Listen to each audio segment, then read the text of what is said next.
نحمدہ ونصلی علی رسولہ الکریم اما بعد واعوذ باللہ من الشیطان الرجیم بسم اللہ الرحمن الرحیم رب اشرح لی صدری ویسر لی امری واحلل عقدۃ من لسانی یفقہوا قولی ربی زدنی علما اللہم فقہنا فی الدین۔ آپ کی ہوسٹ سائمہ عزیز آج ایک نئے ٹاپک کے ساتھ آپ کے سامنے حاضر ہے۔ میرا آج کا ٹاپک ہے بدعت۔ کفر اور شرک کے بعد سب سے بڑا گناہ بدعت ہے۔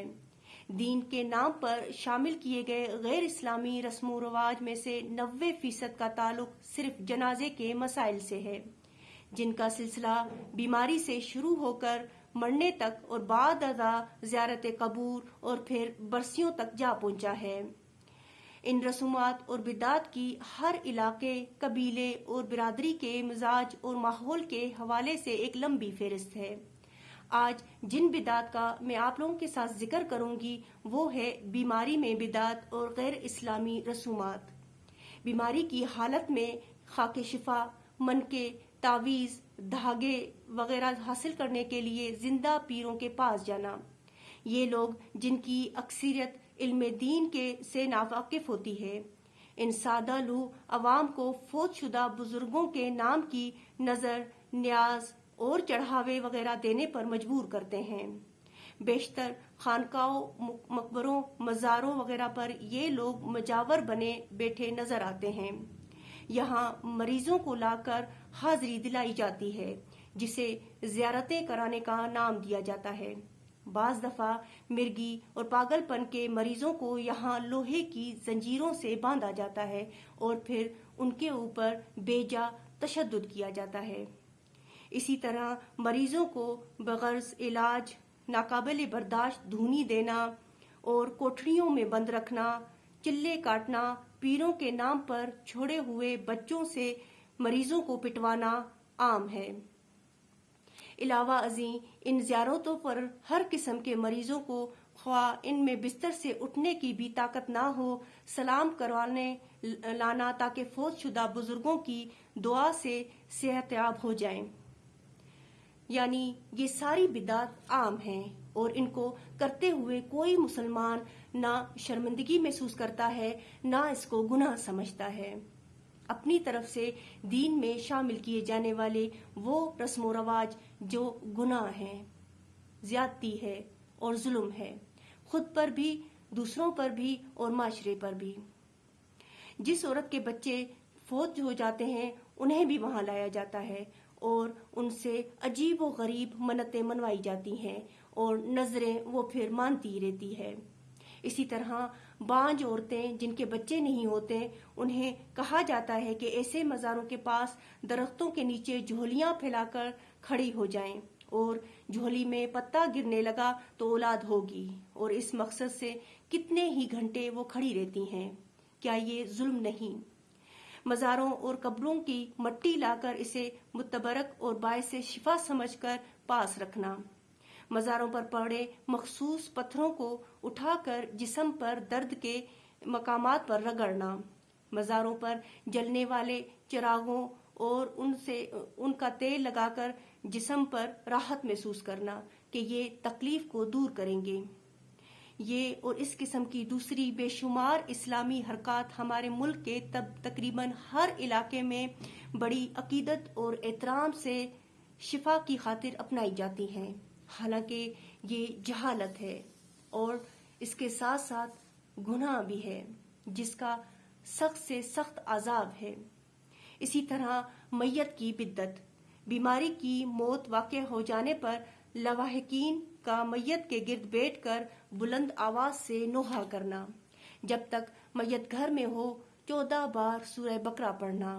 بے پناہ فضائل والی اس سورت کو اس موقع پر اس گنتی کے ساتھ مخصوص کر لینا، جبکہ کسی صحیح حدیث سے یہ واضح نہیں ہوا کہ اس کو پڑھنا چاہیے اس طرح، اس کی کوئی دلیل ہی نہیں۔ میت کی چارپائی کے نیچے سرہانے کی طرف کچے چاول، گندم رکھنا اور دفنانے کے بعد اسے خیرات کرنا۔ بیوی کے فوت ہونے پر خاوند کے لیے بیوی کو غیر محرم قرار دینا، اور اسی طرح خاوند کے فوت ہو جانے پر بیوی کو میت کے پاس نہ آنے دینا اور نہ ہی دیکھنے دینا۔ غسل کی بدعت اور غیر اسلامی رسومات۔ میت کے غسل کے وقت دعائیں، نعتیں یا کوئی اشعار وغیرہ پڑھنا۔ میت کو 2 بار غسل دینا۔ کسی خاص علاقے یا جگہ کی مٹی کو متبرک سمجھ کر اسے غسل کے وقت استعمال کرنا۔ پھر آگے ہے کفن کی بدعت اور غیر اسلامی رسومات۔ کفن پر آیات، پاکیزہ کلمات لکھنا یا ان کو کاغذ یا کپڑے پر لکھ کر میت کے سینے پر رکھنا۔ کفن آب زمزم میں بھگونا۔ میت دولہا یا دلہن یا عنقریب شادی ہونے والی تھی تو کفن کے بجائے شادی کے لباس میں یا صحرا باندھ کر دفنانا۔ جنازے کی بدعت اور غیر اسلامی رسومات۔ جنازوں کو پھولوں یا قرآنی آیات لکھی ہوئی چادروں سے سجا کر لے جانا۔ کسی مخصوص رنگ کی مثلا ایسی چادر جس پر کچھ لکھا گیا ہو یا پھر وہ مخصوص رنگ کی ہو، اس میں جنازے کو ڈالنا اور اس سے لپیٹنا۔ فوٹوگرافی کرنا۔ اس موقع پر صدقہ و خیرات کا اہتمام کرنا۔ گھر کے دروازے سے جنازہ نکالتے ہوئے قرآن پاک کا سایہ کرنا۔ جنازے کو فوت شدہ خاندانی پیروں کے مزاروں کے گرد طواف کرانے لے جانا۔ جنازے کو لے جاتے ہوئے راستہ میں کلمہ شہادت بلند آواز سے پڑھنا یا اس کے پڑھانے کے لیے صدا لگانا۔ جنازہ کے ساتھ پھل، مٹھائی، خشک میوے وغیرہ لے جا کر قبر پر تقسیم کرنے کی رسم کرنا۔ یہ سب بدعت میں ہے، یعنی یہ ایسی رسومات ہیں جن کے بارے میں نہ کوئی حدیث میں دلیل ملتی ہے اور نہ پھر اس کا ذکر قرآن کریم میں آیا ہے۔ یعنی یہ دین اسلام جو ہے، یہ اس میں وہ چیزیں ڈال دی گئی ہیں جن کو کرتے ہوئے مسلمان گناہ نہیں سمجھتا، بلکہ اسے عقیدت اور احترام سے کرتا ہے۔ اسی طرح نماز وحشت ادا کرنا، یعنی بیشتر گھرانوں میں میت کو تدفین کے لیے لے جانے کے بعد گھر کے باقی ماندہ افراد، جن میں اکثر خواتین کی ہوتی ہیں، نماز وحشت ادا کرتے ہیں، جس کی کوئی دلیل قرآن یا سنت سے نہیں ملتی۔ یہ 2 رکعت نماز مرنے والے کے لیے دوہری وحشت قبر کے طور پر ادا کی جاتی ہے۔ گھر کی بڑی بوڑھیاں اس کو اہتمام کرتی ہیں اور دیگر افراد یہ بدعتی رسم ان کی تابعداری میں ادا کرتے ہیں۔ نوافل کی نماز وحشت کے طور پر مخصوص کرنے کے بجائے غم میں وَاسْتَعِینُوا بِالصَّبْرِ وَالصَّلَاةِ کی نیت پڑھنا چاہیے۔ پھر آگے ہے دفن کی بدعتیں اور غیر اسلامی رسومات۔ تدفین کے وقت میت کے سینے پر عہد نامہ رکھنا۔ یہ ایک کاغذ پر لکھے ہوئے کچھ پاکیزہ کلمات ہوتے ہیں جنہیں قبر میں میت کے ساتھ رکھ کر یہ سمجھا جاتا ہے کہ اس کی وجہ سے میت ہر طرح کے دکھ اور عذاب سے محفوظ رہے گی۔ تو سوچئے یہ کیوں کر ممکن ہے؟ کیا دین اسلام میں ایسی کوئی چیز تھی؟ کیا نبی پاک صلی اللہ علیہ وآلہ وسلم اور اصحاب کرام کے فوت ہونے پر ان کی میتوں کے ساتھ ایسا کیا گیا تھا؟ تو یہ ہم لوگوں نے اپنی طرف سے رسومات بنائی ہوئی ہیں جن کے کرنے میں ہمیں کوئی شرمندگی محسوس نہیں ہوتی، بلکہ ہم لوگ خوشی خوشی انہیں ادا کرتے ہیں۔ اور اس کے بعد دفن کرتے وقت قبر میں میت کے سر کے نیچے کوئی نرم چیز رکھنا۔ تدفین کے وقت قبر پر آذان دینا۔ میت دفن کرنے کے بعد چند افراد قبر کے نزدیک کھڑے ہو کر باری باری اذان دیتے ہیں۔ اس کی خود ساختہ حکمت یہ بیان کی جاتی ہے کہ جب مردہ قبر میں اذان سنے گا تو نماز کی تیاری کرے گا اور یوں اس کی تیاری کے سبب منکر و نکیر کے سوالات وغیرہ کے مراحل سے بآسانی گزر جائے گا۔ کیا یہ دھوکہ دینا نہیں؟ یہ دھوکہ کس کو دیا جا رہا ہے؟ کیا وہ رب جو انسانوں کو اندر تک جھانکنے والا ہے، وہ انسان کے ہر عمل سے خوب واقف ہے، تو کس طرح وہ اللہ کے فرشتوں کو دھوکہ دے سکتے ہیں؟ کیسی جاہلانہ رسومات ہیں۔ پھر اس کے بعد قبر کی بدعت اور غیر اسلامی رسومات۔ پختہ قبریں بنوانا اور انہیں قیمتی سنگ مرمر سے مزین کروا کر ان پر خطبے، شجر و نصب اور شعر و شاعری نصب کروانا۔ قبر کے پاس روشنی کا بندوبست کرنا، نیز چراغ اور موم بتیاں جلانا۔ قبر کے قریب کسی آدمی کو اجرت پر بہت دنوں تک قرآن پاک کی تلاوت کے لیے بٹھا دینا، ثواب اور مغفرت کی غرض سے قبروں پر قرآنی آیات والی چادریں چڑھانا، مرنے والے کے ساتھ اپنی محبت اور عقیدے کے طور پر قبر پر پھول پتیاں بکھیرنا اور اس تعلق کے اظہار کے لیے قبر کو بوسے دینا اور ماتھا، رخسار یا جسم کو رگڑنا، قبر کی طرف منہ کر کے دعائیں مانگنا، قبروں پر نماز پڑھنا یا کوئی اور عبادت کرنا، قبر والے کو سجدہ کرنا یا قبروں کا طواف کرنا، کسی نبی، ولی یا بزرگ کی قبر پر دعا کرتے ہوئے ان کے نام کی قسم کھانا، ان کی قبروں کو وسیلہ بنا کر دعا مانگنا، اپنی حاجتیں پوری کروانے کی درخواستیں لکھ کر مزاروں پر ڈال دینا، مسجد میں قبر یا مزار بنوانا، قبروں اور مزاروں پر کھانے کے چڑھاوے چڑھانا، قبروں پر روپے پیسے خیرات کے طور پر دینا یا پھر قبروں پر پیسے ڈالنا، مدفون لوگوں کے لیے دعائیں مغفرت کرنے اور خود عبرت حاصل کرنے کے بجائے قبروں پر حاضریاں اور زیارتیں کرنے جانا اور وہاں بزرگوں کے ناموں کی نظر نیازیں اور منتیں ماننا، قبروں پر میلے یا عرس وغیرہ لگانا، قبر پر صدقہ کے خیرات تقسیم کرنا، مزاروں اور قبروں پر جانور ذبح کرنا، وہاں بال، دھاگے، رنگ برنگے کپڑے اور جھنڈے وغیرہ لگانا، عرقیات وغیرہ سے مزاروں کی دھلائی کرنا، مخصوص دنوں کو زیارت قبور کے لیے مقرر کرنا، قبر پر اگربتیاں وغیرہ جلانا یا خوشبو ملا کر ادھر ادھر چھڑکنا، زیارت قبور کے بعد الٹے پاؤں واپس پلٹنا، ڈھول دھمالوں کے ساتھ جلوس کی شکل میں چادریں، جھنڈے، سجی ہوئی ڈالیاں لگا کر مزاروں پر جانا۔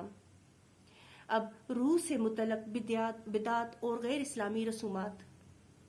یہ عقیدہ رکھنا کہ مرنے والے کی روح 40 روز تک گھر آتی ہے، اس وجہ سے 40 راتیں اپنے گھر میں روشنی جلائے رکھنا، اسی ضعیف عقیدے کے زیر اثر مرنے والے کے لیے 7 پھل، 7 خشک میوے اور مٹھائیاں وغیرہ قبر پر لے جا کر تقسیم کرنا، مرنے کے بعد روح کو ثواب پہنچانے کے لیے قبروں کے کسی مجاور وغیرہ کا کھانا لگوانا۔ کیسی عجیب و غریب رسومات میں ہم پڑ چکے ہیں اور فرائض کو بھول کر، دین اسلام کی اصل تعلیمات کو بھول کر اپنی ہی زندگیوں میں مگن ہیں۔ یہ سب کرنے سے انسان اصل دین سے ہٹ کر شیطان کی پیروی میں لگ جاتا ہے، کیونکہ بدعت کی طرف شیطان ہی انسان کو راغب کرتا ہے۔ ایصال ثواب کی بدعت اور غیر اسلامی رسومات۔ میت کے ایصال ثواب کی غرض سے بے شمار غیر مسنون کام کیے جاتے ہیں جن کا دین سے کوئی تعلق نہیں ہوتا، مثلا مخصوص دنوں، مخصوص اوقات، مخصوص انتظامات کے ساتھ مرنے والے کے گھر میں جمع ہونا، ان اجماعات پر بڑے بڑے کھانوں کا بندوبست کرنا، ان موقعوں کے نام پر سویم، قل، فاتح خوانی، ختم دلانا، جمعراتیں، 7واں، 10واں، 40واں برسی وغیرہ۔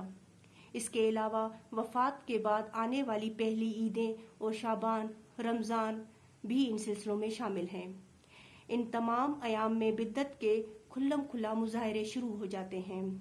بعض بدعتی اموار خود میت کے اہل و عیال اپنے طور پر ادا کرتے ہیں اور اکثر اوقات رسومات اور تعزیت کے لیے آنے والے خیر خواہوں کے مشورے پر ثواب جان کر ادا کی جاتی ہیں، بلکہ بسا اوقات مرنے والا زندگی میں خود بھی ایسی غیر مسنون رسومات ادا کرنے سے متعلق وصیت چھوڑ جاتا ہے۔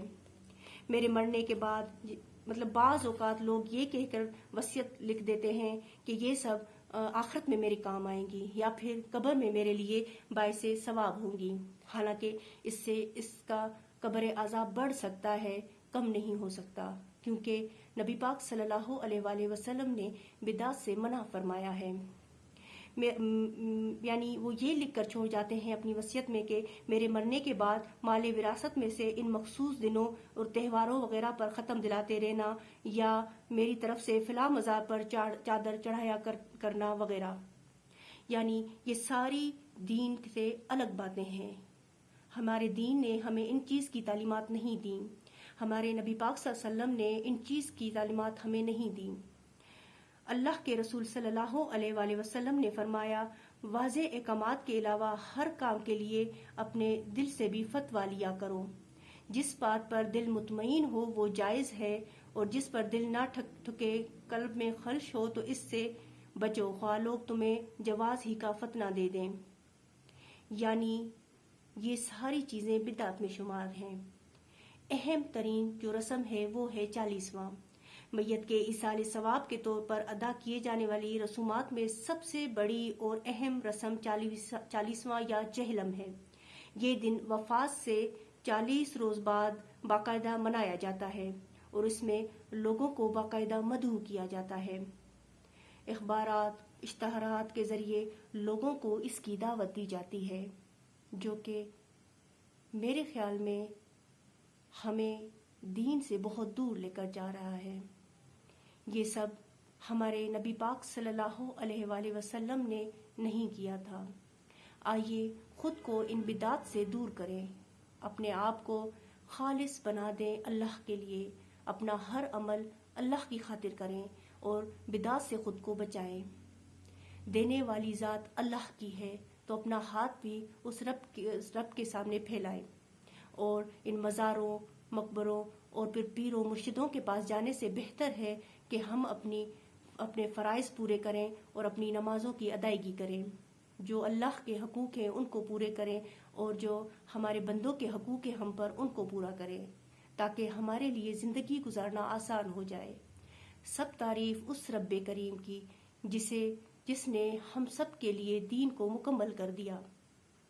اگر آپ کو میری باتیں سمجھ آ رہی ہیں اور ان کا آپ کے دل پر کچھ اثر ہو رہا ہے تو مجھے ضرور سپورٹ کریں، میرے چینل کو سبسکرائب کریں، لائک کریں، شیئر کریں۔